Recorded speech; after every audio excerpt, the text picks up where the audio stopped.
What does the Bible say? Number one, love is meeting the needs and concerns of others before or instead of your own. That's the definition of love. Feelings are not of the essence. That's the reason why C.S. Lewis says up at the top, though natural likings, now liking, by the way, is an emotion. Likes is an emotion. Love is not. Not biblically.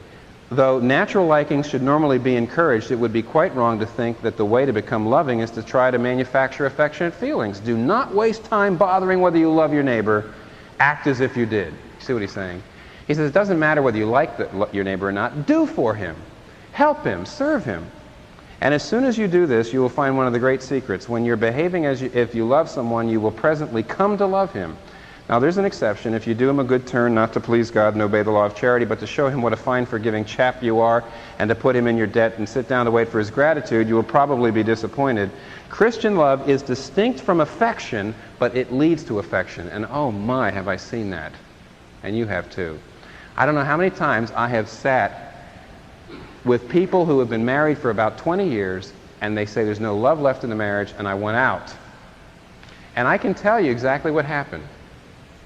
They had children. And when you have a child, what happens is you have a person who needs to be served. And the essence of love is to serve somebody else's need, regardless of what you want to do. Your child is up in the middle of the night screaming and wailing. He's 3 weeks old. What do? You say, hey, this is no good. I'm tired. I'm going to bed. You get up. You feed him. You do whatever you have to do. And you get nothing from that kid for a long time. After several weeks, the kid might actually reach up and grab your finger and smile at you. Wow. I mean, you get so little, and the fact is that as time goes on, you're giving and you're giving and you're giving and you're getting just very, very little back. And as a result of you giving and giving, and in spite of your feelings, what happens is your love for that kid grows incredibly strong. Meanwhile, what happens when your spouse acts like a baby?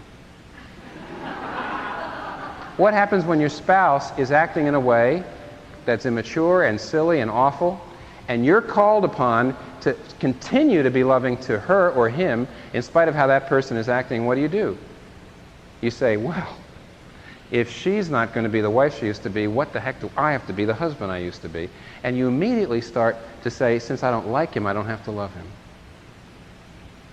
And then what happens is the less you love him, the less you like him. And the less you like him, the less you love him, and so on and so on. After 20 years, here you are doing the biblical kind of love to your kid, even though the kid's giving you nothing. And after 20 years, your kid could be an absolute jerk, and you love him. And in those same 20 years, you are operating in a completely selfish way with your spouse. And instead of continuing to serve, even when you don't like, you follow your feelings, you see. And you think, in other words, your love for your kid is biblical because it leads to affection. It's not affection. Essentially, it's service. Your love for your spouse, you think of it as basically an affection, and if the affection and the erotic feeling's not there, there's no reason to give. And as a result, the opposite thing is happening. Here, the more you love, the more you like. Here, the less you love, the less you like, and the less you like, the less you love. And after 20 years, no love between the spouses, lots of love between the parents and kids, even when the kids are rebellious and a mess and so on. And they look at me and they say, there's no love left in the marriage. No kidding. Because the way they define love isn't biblical. Love is meeting the needs and concerns of others before or instead of your own. Secondly, the opposite of love is not hate then, but fear. It says in 1 John 4:18, perfect love casts out fear. Maybe you thought the opposite of love is hate. Not biblically. The opposite of love is fear, because love is self-opening. Love is service. And whenever you serve somebody, you make yourself vulnerable. And take a look at the second Lewis quote up above, which is an amazing thing. Love anything, and your heart will certainly be wrung and possibly broken. If you want to make sure of keeping it intact, you must give your heart to no one. Wrap it carefully round with hobbies and little luxuries. Avoid all entanglements. Lock it up safe in a casket or coffin of your selfishness. But in that casket, safe, dark, motionless, airless, it will change. It will not be broken. It will become unbreakable, impenetrable, irredeemable. The only alternative to tragedy, or at least to the risk of tragedy, is damnation. The only place outside heaven where you can be perfectly safe from all the dangers or perturbations of love, great word, is hell. The opposite of love is not hate but fear. Thirdly, the counterfeit of love we've already talked about. The counterfeit of love is the hunger. It's a need love. It's basically a manipulation and a way of using somebody. Lastly, how do you develop this in your life? Don't forget what we said in the beginning. We can wrap up like this. In the beginning we said the way to develop any kind of fruit of the Spirit is by looking at a particular attribute of God. In this case, it's the costly love of God. Ephesians 4:31-32 says, "Love one another as God in Christ forgave you." The cost. Look,